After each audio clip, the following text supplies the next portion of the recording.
Scene 7. It is late afternoon in mid-September. The porcheries are open and a table is set for a birthday supper with cake and flowers. Stella is completing the decorations as Stanley comes in. So, Scene 7, I've always thought, is a sister scene to Scene 2. It creates the same style of dramatic irony which is created in Scene 2, where you have husband and wife, Stanley and Stella, on stage talking about Blanche while she is bathing off stage. In Scene 2, the subject of the conversation between husband and wife is the loss of Bellerive, Stanley's suspicions regarding Blanche having swindled them out of their rightful inheritance. Whereas in Scene 7, Stanley has now been away and he's done his research, allegedly, and his investigations into Blanche's past. And he comes back to give Stella the information and the outcome, let's say, of those investigations. It's late afternoon in mid-September, and this late afternoon will turn into evening over the course of the following 3 scenes. So Scene 7, Scene 8, Scene 9, and the climactic Scene 10 all take place during this afternoon and then going into evening of mid-September. Symbolically, all of these scenes, 7, 8, 9, and 10, are set on Blanche's birthday, and we can see that being reinforced here with the cake and the flowers. And I think, importantly, what we want to be aware of here is that not only is Blanche's birthday celebration symbolising the beginning of a new year of her life, but the previous scene, which ends with Blanche exclaiming, "Sometimes there's God," so quickly, at the culmination of her date with Mitch, and the notion that, as he says, I'll scroll up to it, you need somebody, I need somebody too. Scene 6 has ended with a newfound sense of hope. It feels as though at this stage of the play that Blanche has managed to angle herself a new life and a new lease on life for the future with Mitch. And so what we're going to see now in scenes 7 and 8 is the unraveling of that promise of redemption, forgiveness, and a new life. Stanley begins. "What's all this stuff for? Honey, it's Blanche's birthday. She here? In the bathroom." And you can see now that Stanley's mimicking and mocking and sort of belittling of Blanche increases as the play hurtles towards its climax. So he mocks her voice, washing out some things. So they pick up on the motif of bathing for Blanche as something which is there to calm her nerves.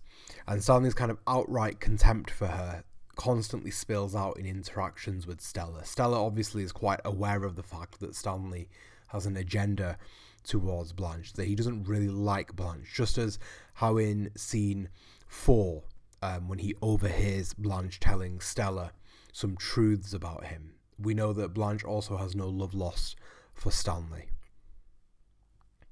"I reckon so," says Stella. "How long's she been in there?" "All afternoon." And then once again, mimicking, and you notice, soaking in a hot tub. So mocking her voice, mocking this notion that she bathes to calm her nerves. Outright resentment. "Temperature 100 on the nose," he says, and she soaks herself in a hot tub. She says it cools her off for the evening. "And you run out and get her cokes, I suppose, and serve them to Her Majesty in the tub." Stella shrugs. "Sit down here a minute." So in this scene, what you'll see is Stella's resolve and her defensiveness of Blanche begin to buckle under the weight of the allegations which Stanley brings forward about Blanche. You can see already in his speech here the ways in which he's attempting to manipulate Stella into taking a more unfavourable view of Blanche. The notion that you're running out and getting her cokes. In other words, the notion that Blanche is sort of bossing you around and has a certain degree of control over you. He refers to her as Her Majesty, once more reinforcing that idea that as far as Stanley is concerned, he sees Blanche as having imposed herself on their lifestyle and indeed their lives. "Stanley, I've got things to do." So you see, like with Stella, like when she begins the scene, as is customary with Stella, She's in that sort of almost a form of denial. She doesn't want to acknowledge the worser aspects of Blanche's character, nor does she really want to pay that much mind to what Stanley has to say. "Sit down," he exclaims. "I've got the dope on your big sister." Okay, so the dope, the euphemistic dope. He's got some information. He's learnt some things about Blanche's unsavoury past. And again with Stella, it's just a helpful little sequence for you because you can see the ways in which she attempts to ignore Stanley's points, or the ways in which she tries to reinforce that denial. "Stop picking on Blanche. That girl calls me common," he exclaims. "Lately, you've been doing all you can think of to rub her the wrong way, Stanley. And Blanche is sensitive, and you've got to realise that Blanche and I grew up under very different circumstances than you did." So his resentment gets some explanation, not that we need much of it. Here, he feels as though he's been insulted by her, and she's criticised him, so why can he not insult her? Why can he not criticise her? And this is a helpful quotation from Stella, the notion that Blanche is sensitive, and we can link this to Tennessee Williams' letter to Joseph Breen, in which he says that the pivotal, integral truth of his play is the ravishment of the tender, sensitive, and delicate. It was Stella who previously also called Blanche delicate by the brutal and savage forces of modern society. Blanche is sensitive, she asserts, and you've got to realise that Blanche and I grew up under very different circumstances than you did. So once more, a reiteration of this central theme of the play about this clashing of cultures, this broken world in which certain characters appear incongruous to their setting. Other characters like Stella have managed to, in the spirit of compromise, find for themselves a pragmatic reality in which they can live and survive. And then characters like Stanley, who represent these brutal and savage modern forces. "So I've been told and told and told and told," he exclaims. "She's been feeding us a pack of lies here. So I've got the dope on your sister. She's been feeding us a pack of lies." In scene 2, he accused Blanche of being a swindler, of having swindled them. So again, now this notion that she's been feeding a pack of lies, that he has the dope on her, almost framing her as a sort of criminal. "No, I don't, and well, she has, however, but now the cat's out of the bag," he exclaims. "I found out some things," he exclaims. So I've got the dope on your sister. She's been feeding us a pack of lies. The cat's out of the bag. All of this accusatory, accusing Blanche of being deceptive, of concealing the truth, of lying, deception. And you can see with Stanley almost this sort of joyous quality to his speech. He's so excited to be the one responsible for unraveling Blanche's perceived deception. "What things?" asks Stella.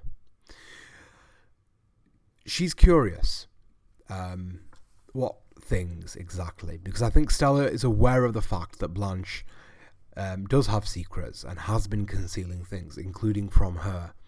And I think that curiosity here, if you remember in scene 4 when Blanche is criticising Stanley quite vehemently to Stella, the long extended speech of Blanche's in which she says that there's something subhuman about him, ape-like, he's like a caveman, ends with Stella in stage direction having listened gravely to everything which Blanche has said. So even in that sequence, Stella herself is in denial about a lot of things in this play, not just Blanche.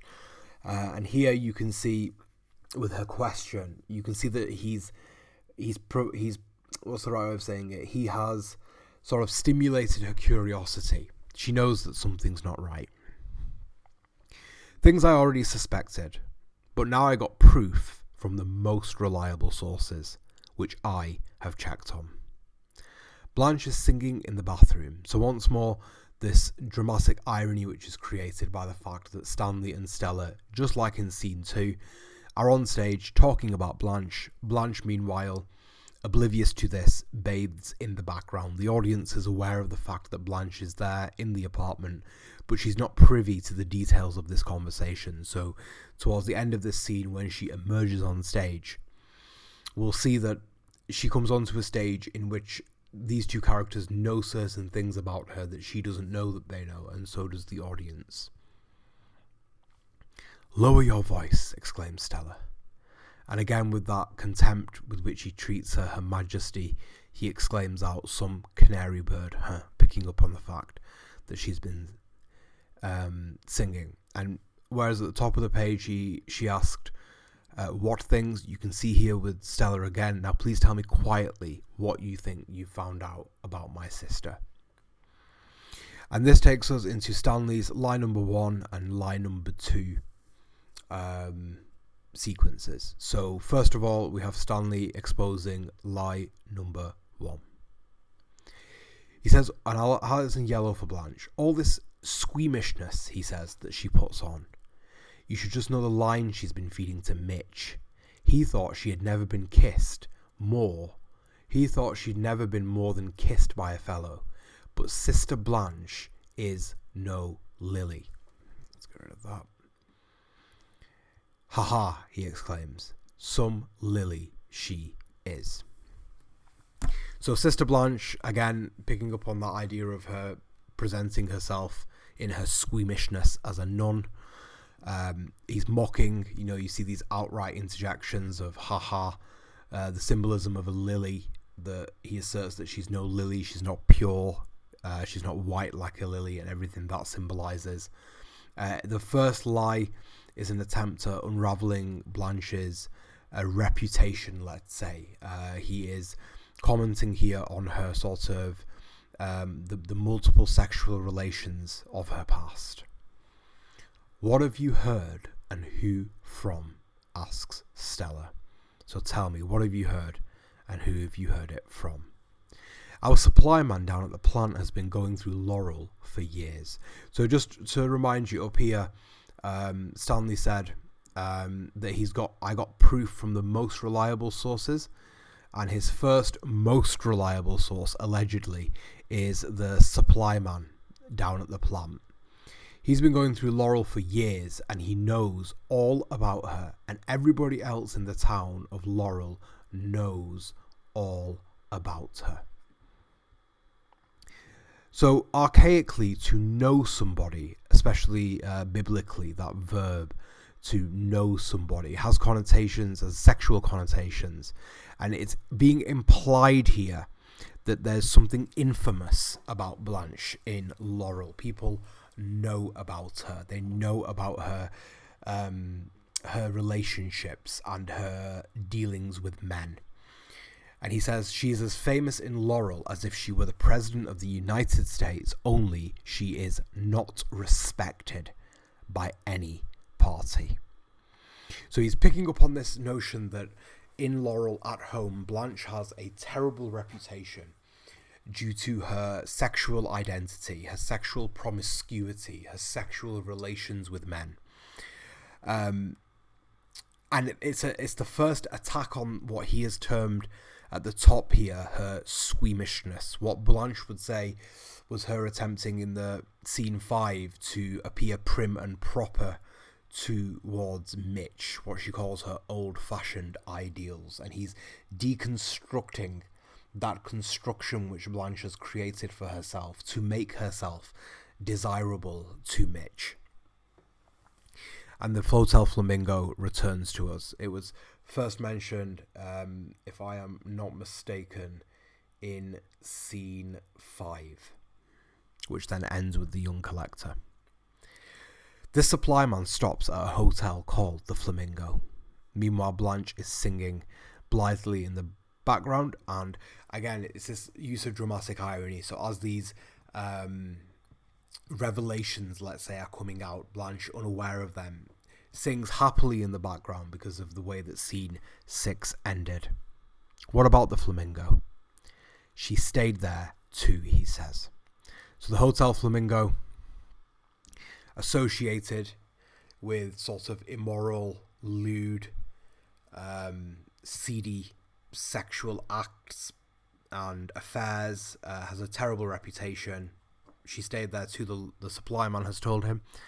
And he says this is after the home place has slipped through her lily white fingers. So after Belle Reve was lost, that's where she stayed. Comments on her lily white fingers, extending the imagery from before. Sarcasm, mockery.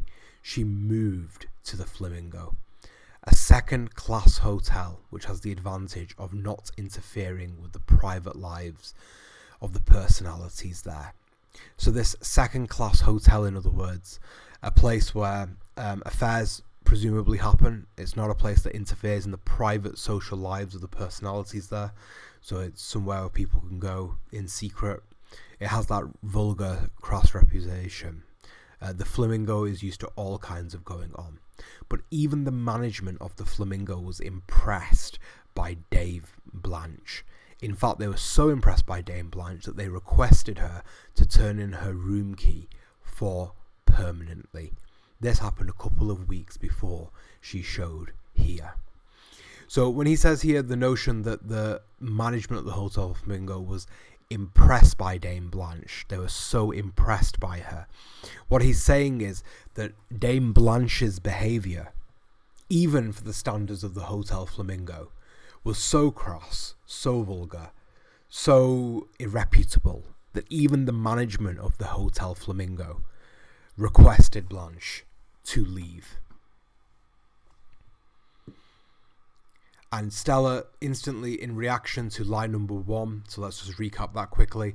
Line number 1 about the squeamishness that she puts on, that she's no Lily, that everybody in Laurel knows all about her, that she's not respected by any person in Laurel, that she lived in the Hotel Flamingo, that she was asked to turn in her key for the Hotel Flamingo by the management that were impressed, euphemistically, by her behaviour. So impressed by her behaviour meaning they were almost ashamed of her behaviour. And Stella reacts with, "What contemptible lies." And also she exclaims, "It's pure invention. There's not a word of truth in it, and if I were a man and this creature had dared to invent such things in my presence." So you can see with Stella and her angry sort of exclamations off the bat, she's not willing to believe what Stanley has told her about Blanche.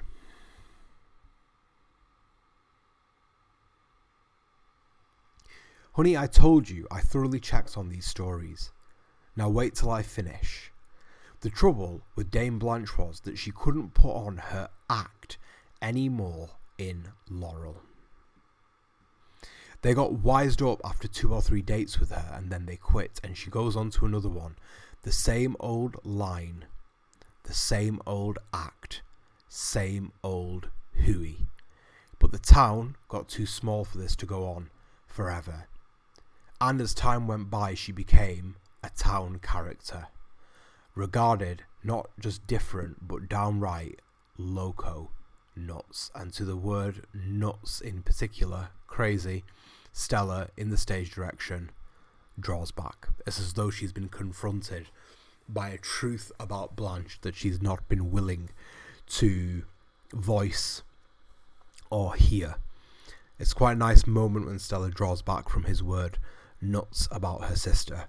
I think it reveals something interesting about her psyche when it comes to thinking about Blanche. It's not a truth that she's necessarily wanted to voice or have voice to her.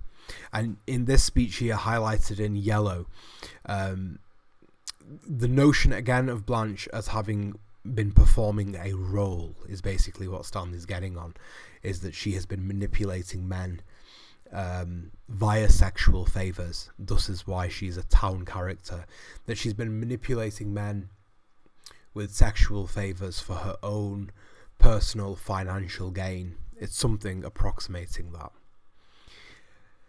And for the last year or two, he says, and he invokes the simile, she has been washed up like poison. That's why she's here this summer, visiting royalty, putting on all this act, because she's practically told by the mayor to get out of town. Yes, did you know there was an army camp near Laurel and your sister's was one of the places called Out of Bounds? So again, this army camp near Laurel where the soldiers were told that Blanche's place is out of bounds. Blanche will acknowledge this to Mitch in scene 9. And she'll talk about how, after the death of Alan Gray, to fill her empty heart, she had many intimacies, as she says, with strangers. And that brings us to the final sort of line here for line number 1. He says, so much for her being such a refined and particular type of girl. So this is basically what lie 1 has, or what the focus of lie 1 has been. So his argument with lie 1 is that Blanche has attempted to present herself as a refined and a particular type of girl, a prim and proper girl, a girl of old-fashioned ideals, as she tells Mitch, whereas the truth is far away from that. She's been washed up like poison. She was thought of infamously as a town character. She's been feeding the same old line, the same old act, the same old hooey to many men. She's loco nuts. She has lily white fingers, sarcastically. She's lived in the Hotel Flamingo, where she's impressed, euphemistically, the management. All of Laurel knows about her. She's no Lily. All of this is just squeamishness, in his words.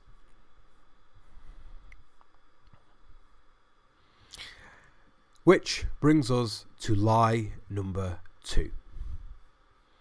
And just like on the page above, so I'll show you that. Let me just highlight this. So just like on the page above, Stella drew back. What contemptible lies. It's pure invention. There's not a word of truth in it, right? And again now, when he gets to line number 2, Stella straight away exclaims, I don't want to hear any more. Line number 2. She's not going back to teach school. In fact, I'm willing to bet you that she never had no idea of returning to Laurel. She didn't resign temporarily. No sirree Bob, she didn't. They locked her out of that high school before the spring term ended. And I hate to tell you the reason that step was taken. A 17-year-old boy she'd got mixed up with. So really, he's destroying her reputation. In the bathroom, the water goes on loud. Little breathless cries and peals of laughter are heard, as if a child were frolicking in the tub. Now, if you look at the juxtaposition between the stage direction and Stanley's dialogue, both of these things attach themselves to Blanche, and there seems to be a sort of tension between these two things. So the notion that she has lost her position of public responsibility as a teacher as a result of an affair with a 17-year-old student, juxtaposed with the little breathless cries and peals of laughter as if a child is frolicking in the tub, again is indicating to you something about Blanche's temperament and her mind, her mentality. Some critics have argued that Blanche is sexually stunted to a sort of late teen age, because that was the age at which she married her husband, Alan Gray, who, as a result of his homosexual desire, betrays her. And that trauma then stays with Blanche for the rest of her life, which might explain, for example, as she says to Mitch in scene 9, her intimacies with strangers, her empty heart. It might explain why she attempts to seduce the young collector at the end of scene 5. It might explain why she got mixed up with, to use Stanley's phrase, with a 17-year-old boy. I think her as a child in the tub, this frolicking, these peals of laughter, these little breathless cries, I think Williams is attempting to sort of reassert to the audience that she's not entirely adult in her mind, that she obviously has lots of psychological issues, and there is something infantile and juvenile about her. This is making me sick, exclaims Stella. Sick. And, I think that here it's both metaphorical and literal. Literally making her sick, but also metaphorically. She's not pushing back notice on this point. There's a sense of agreement in it. Like she accepts that this is probably the truth, but it makes her feel sick. The boy's dad learned about it and got in touch with the high school superintendent. Boy oh boy, I'd like to have been in that office when Dame Blanche was called on the carpet. I'd like to have seen her trying to squirm out of that one. But they had her on the hook good and proper, and she knew that the jig, similar to the act, was up. They told her she better move on to some fresh territory. Yes, it was practically a town ordinance passed against her. So effectively the whole town pushed her out of Laurel. The jig was up. And now the bathroom door is opened and Blanche thrusts out her head. She's holding a towel. Stella, yes, Blanche, give me another bath towel to dry my hair with. I've just washed it. Yes, Blanche. She crosses in days away from the kitchen to the bathroom with a towel. So once again, Stella's dazed way of crossing, which you can see that Blanche will pick up on, shows you that the effect of the words which Stanley has told her. I think something about this rang true with her earlier in the play, but now it's like she's had confirmation of the worst parts of Blanche's character. What's the matter, honey? Matter? Why? You have such a strange expression on your face. Oh, I guess I'm a little tired. Why don't you bathe too, soon as I get out? Stanley calling from the kitchen. How soon is that going to be? Not terribly long. Possess your soul in patience. And he says, it's not my soul, it's my kidneys I'm worried about. Blanche slams the door. Stanley laughs harshly. Stella comes slowly back into the kitchen. Well, what do you think of it? So notice in her stage directions, I've highlighted them for you. Stella is... Let's just pluck these out. So she exclaims that it's making her sick. And from that point forward, Stella speaks faintly.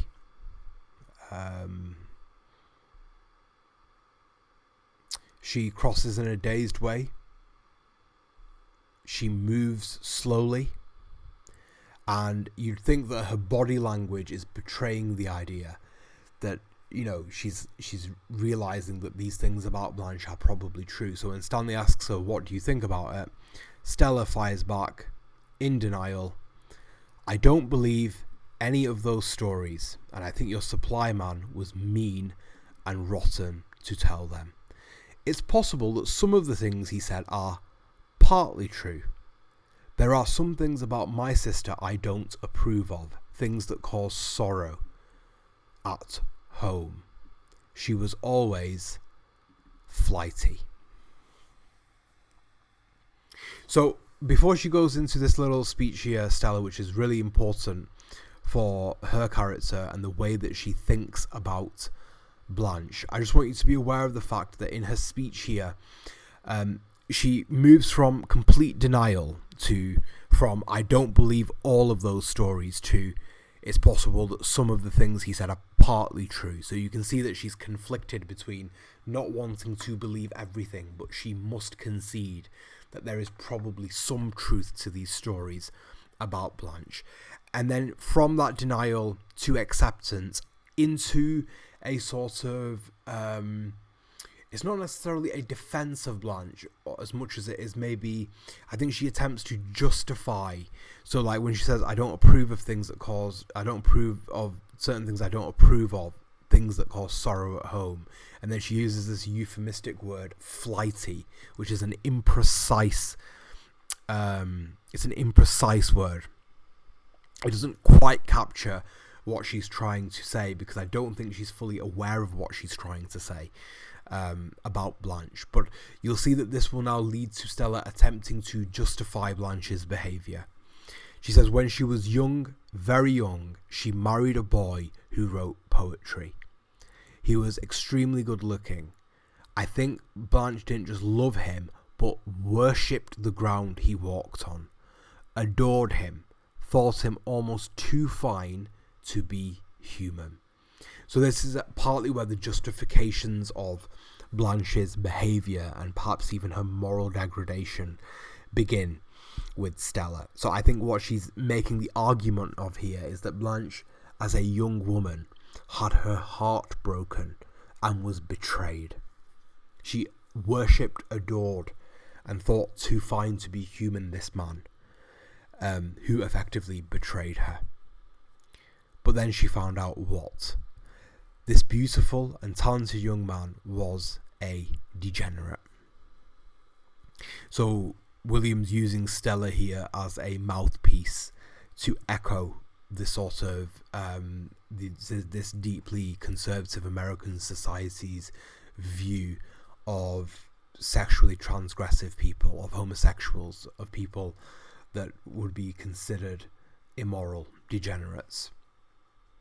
Didn't your supply man give you that information? All we discussed was recent history, he says. That must have been a pretty long time ago. Yes, it was. A pretty long time ago. Stanley comes up and takes her by the shoulders rather gently. She gently withdraws from him. Automatically, she starts sticking little pink candles in the birthday cakes. How many candles are you putting in that cake? I'll stop at 25. Is company expected? We asked Mitch to come over for cake and ice cream. Stanley looks a little uncomfortable. He lights a cigarette from the one he has just finished. I wouldn't be expecting Mitch over tonight. Stella pauses in her occupation and looks slowly around at Stanley. Why? Mitch is a buddy of mine, he asserts. Can I just add at this moment that this is the same Mitch who he has been yelling at, and in scene 3, for example, he's been yelling at, belittling, insulting, telling him to run home to his mother, for pretty much the entire play. And now all of a sudden, because it suits his agenda, Mitch is a buddy of his. We were in the same outfit together, in the same military corps, 240 1st Engineers. We work in the same plant and now on the same bowling team. You think I could face him if? And Stanley is interrupted by his wife. So again, for those of you that think that Stella is completely submissive to Stanley, like, look at her language and her treatment of Stanley here. Stanley Kowalski, did you repeat what that? So you can see with her that Stella, in her body language with Stanley and her treatment of him, even Stanley himself is looking a little uncomfortable here, lighting a cigarette from one that he's just finished and so forth. Did you repeat what? You goddamn right, I told him. I'd have thought I'd have had that on my conscience the rest of my life if I knew that stuff and let my best friend get caught. Is Mitch through with her? Wouldn't you be? I said, so you can see this like firmness coming up in Stella's voice. Is Mitch through with her? Wouldn't you be if I said, is Mitch through with her? Blanche's voice is lifted again, serenely as a bell. No, I don't think he's necessarily through with her, just wised up. So again, it anticipates the end of scene 9, what I've been missing all summer. So as Stanley says here, Mitch isn't necessarily through with her. In other words, his relationship with her isn't finished, but he is wised up to her. So he's probably not going to marry this woman, but sexually, he might still attempt to have a relationship with her. Stanley, she thought Mitch was going to marry her. I was hoping so too. Well, he's not going to marry her. Maybe he was, but he's not going to jump in a tank with a school of sharks now. So, if you remember at the end of scene 5, before the date with Mitch, Stella reassures Blanche multiple times, it will happen. It will happen. And here, juxtaposing the end of scene 5 and also the date in scene 6, you can see that hopefulness with Blanche meanwhile singing in a lifted voice serenely as a bell, how this dramatic irony is working to show this sort of dream of Blanche's of marriage unraveling very quickly on stage. "Oh, Blanche, can I please get in my bathroom?" There is a pause. "Yes, indeed, sir. Can you wait 1 second while I dry?" Having waited 1 hour, I guess 1 second ought to pass in a hurry. "And she hasn't got her job. What will she do?" exclaims Stella. "She's not staying here after Tuesday. You know that, don't you? Just to make sure, I bought her a ticket myself. A bus ticket." "In the first place, Blanche wouldn't go on a bus," says Stella. "She'll go on a bus and like it." "No, she won't. No, she won't, Stanley. She'll go, period. P.S. She'll go Tuesday."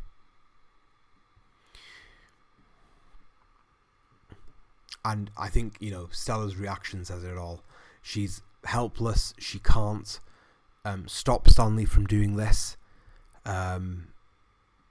But you can see in her speech, including up here, let me go back up to it as well. What will she do? She hasn't got her job. What will she do? Slowly, what will she do? What on earth will she do? So you can see that Stella understands, absorbs the catastrophe of this moment. And one of Stanley's most chilling lines in the play, he says that her future is mapped out for her. So he has that power and that authority to shape Blanche's future. He won't let her stay. It signals the first bells of her imminent downfall are ringing. "What do you mean?" Blanche sings. "Hey, canary bird, Toots, get out of the bathroom." So you see his anger, his resentment, these exclamations, this bawling and howling at her. The bathroom door flies open and Blanche emerges with a gay peal of laughter. But as Stanley crosses past her, a frightened look appears on her face, almost of panic. He doesn't look at her but slams the bathroom shut as he goes in. "Oh, I feel so good after my long hot bath." "Do you, Blanche?" "Yes, I do. So refreshed." She tinkles a highball glass. "A hot bath and a long cold drink always gives me a brand new outlook on life." She looks through the portraits at Stella standing between them and slowly stops brushing. "Something has happened," exclaims Blanche, as she thought before. So you see, even though she's quite unaware of herself for most of the time, and in scene 1, she really lays it in thick to Stella about how she left Blanche at Belle Reve and abandoned her, but Blanche had to stay. And then at the end of it, she asks her if she's crying. Sometimes she's not aware emotionally of her surroundings or of other people. And then at other times, she shows a real keen sense of understanding as to what's going on with other people. "Nothing has happened, Blanche. You're lying. Something has." She stares fearfully at Stella, who pretends to be busy at the table. The distant piano goes into hectic breakdown. And I really like that this scene ends with Blanche staring fearfully, Stella pretending to be busy because she knows that Blanche's future is mapped out for her. Stanley has unraveled this web of intricate lies and deceit that Blanche has constructed. And this distant piano, this blue piano going into hectic breakdown, the notion that this modern world is sort of dominating Blanche and starting to engulf her character. So as you'll see when we go into the next scene will take place shortly after this scene. The dramatic irony has been established, and it's clear at this stage, with Blanche's future mapped out for her, that the tragic climax of this play is well and truly started.